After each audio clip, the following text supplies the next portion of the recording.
Bonjour, nous nous retrouvons pour faire une recette simple, facile et succulente.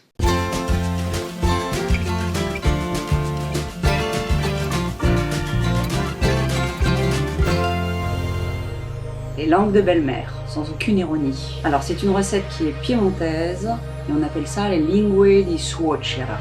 Alors nous aurons besoin d'un petit peu d'ingrédients. Nous aurons donc besoin de 300 g de farine, plus une trentaine de grammes pour le plan de travail, 150 ml d'eau, une cuillère à café de sel et 4 cuillères à soupe d'huile pour la pâte, plus 2 autres cuillères à soupe d'huile pour la cuisson. Au niveau du matériel, nous aurons besoin d'une plaque qui va au four bien sûr, avec du papier sulfurisé dessus, d'un couteau, d'un pinceau de cuisine, d'un rouleau à pâtisserie et d'un saladier.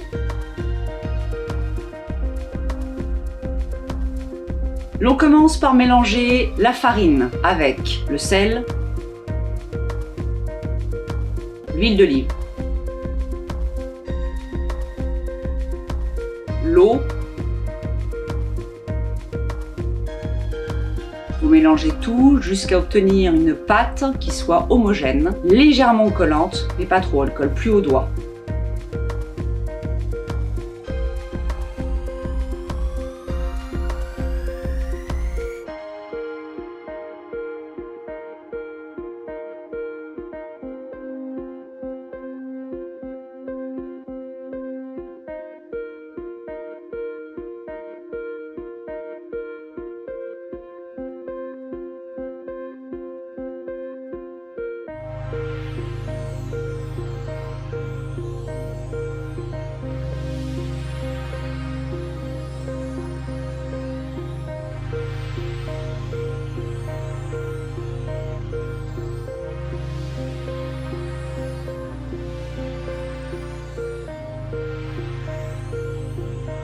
Vous allez ensuite la laisser reposer pendant 20 minutes. Mettez un torchon sur le saladier.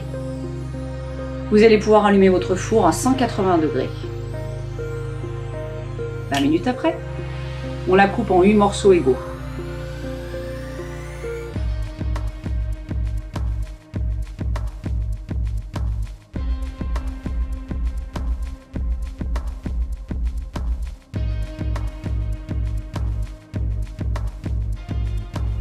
Vous allez fleurer votre plan de travail. Vous prenez le premier morceau, un tout petit peu dans vos mains de farine et formez ou un rond ou un boudin, légèrement. Ensuite, vous allez étaler ce morceau toujours en longueur et pas en largeur pour avoir une pâte très fine.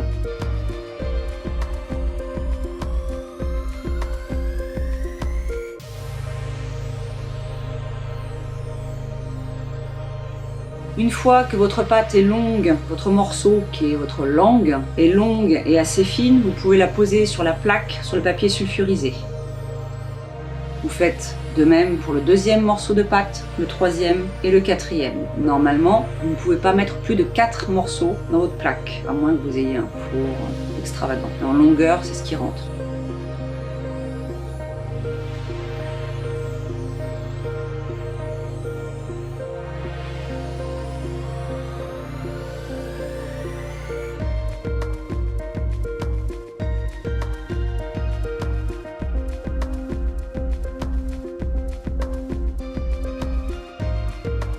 Une fois que votre 4 morceaux sont positionnés, vous allez prendre votre pinceau avec de l'huile d'olive trempée dans l'huile d'olive et vous allez l'imbiber d'huile d'olive sur le dessus.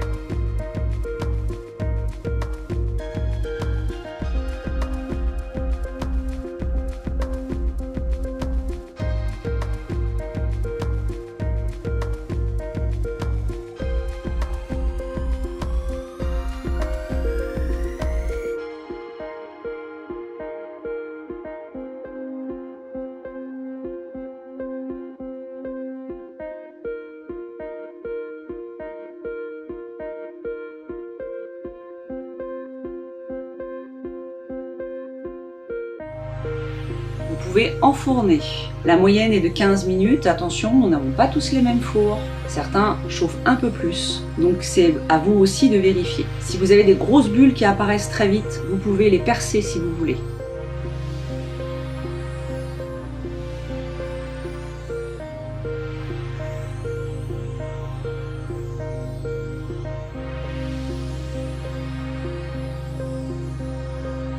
Petite astuce importante, j'appuie souvent sur le central du rouleau pour pouvoir écraser avec plus de force et rendre les linguées beaucoup plus fines.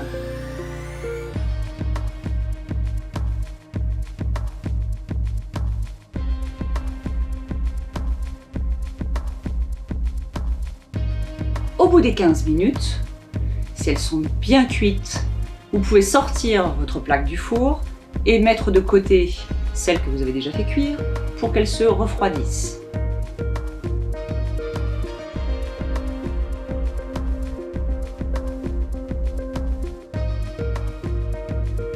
Vous avez la possibilité donc de rajouter les 4 dernières que vous avez dû travailler entre temps et donc allonger pour les faire cuire.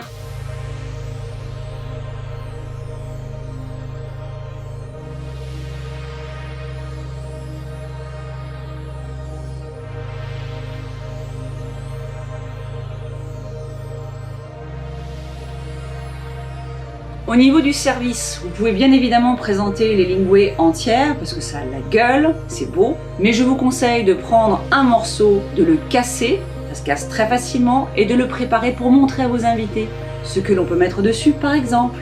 Et également que ça ne se sert pas entier rempli de victuailles dessus, et ce sera d'autant plus succulent. Je vous souhaite une bonne dégustation.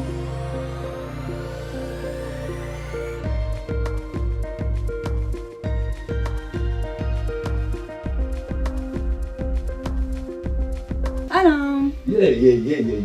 Charles, bonjour. Bonjour Alain. Bonjour à tous. Bonjour. Alors, qu'est-ce que tu as prévu de nous mettre là-dessus à boire? Alors, comme nous allons entrer dans une période un petit peu chaude dans les jours à venir, Ouais. et que nous allons donc avoir une consommation un peu plus de vin blanc, et que tu as un petit faible pour le vin rouge, je me suis dit que j'allais mettre un vin rouge. Ah, c'est gentil. Ah, ça me fait plaisir.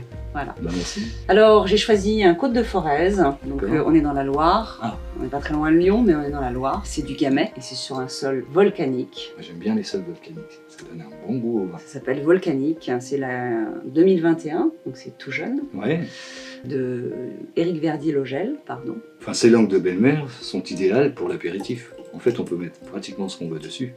Aussi bien une grillette, un pâté, un petit légume confit comme nos petits poivrons, ou du fromage, ou tout simplement les manger comme ça. Nature. Nature. Très bien, très bien. Assez fumé, tu vas voir le premier nez. Oui. J'ai failli mettre une autre cuvée qui s'appelait Vieille Mule. La Vieille Mule. Ouais, j'aime Je bien me dis le que ça nom. faisait beaucoup langue de belle-mère Les vieilles mules. et Vieille Mule. Oui, mais c'est pas un message que nous cherchons à passer. Et la dernière fois que j'ai bu cette bouteille, c'était avec Caro. C'était un jour où il neigeait. D'accord. Nous avons bu cette bouteille, donc je lui dédicace. Très bien. À Caro, si tu nous regardes. Salut. Je vous montre la robe. Il est vraiment très grenat. Ah, le nez, c'est du fruit avec une petite note fumée. Ça se sentait beaucoup à l'ouverture au bouchon. Très bel équilibre au niveau du nez, une première sensation que l'on a. Mhm. On sent qu'il y a de la fraîcheur, mais c'est très gourmand. On a dit le taux de... 26. Non, je dirais 12,5. 12,5 gagné. Ah, je suis bon, hein, j'ai pas regardé, hein, tu vois. Ça va, c'est vraiment bon. Hein. On essaye avec une petite tartine. Allez, je peux? Oui, bien sûr. Allez, fromage d'abord. Fromage et poivre. Je vais commencer par le contraire. Alors. Fromage et poivre.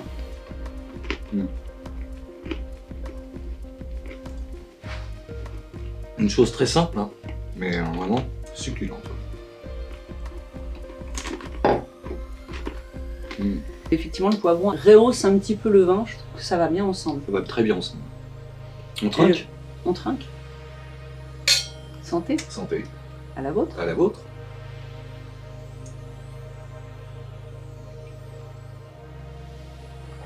Ma foi, c'est parfait. C'est parfait, tu vas pouvoir m'en refaire d'autres. Petite tartine. Exactement, on va se lancer pour l'apéritif. Bien, bah, si vous êtes déjà à table ou à l'apéritif, eh ben, bonne continuation à vous. Et je vous donne rendez-vous donc pour une prochaine vidéo, une prochaine bouteille, une prochaine expérience. N'est-ce pas? Avec plaisir. Super. Au revoir.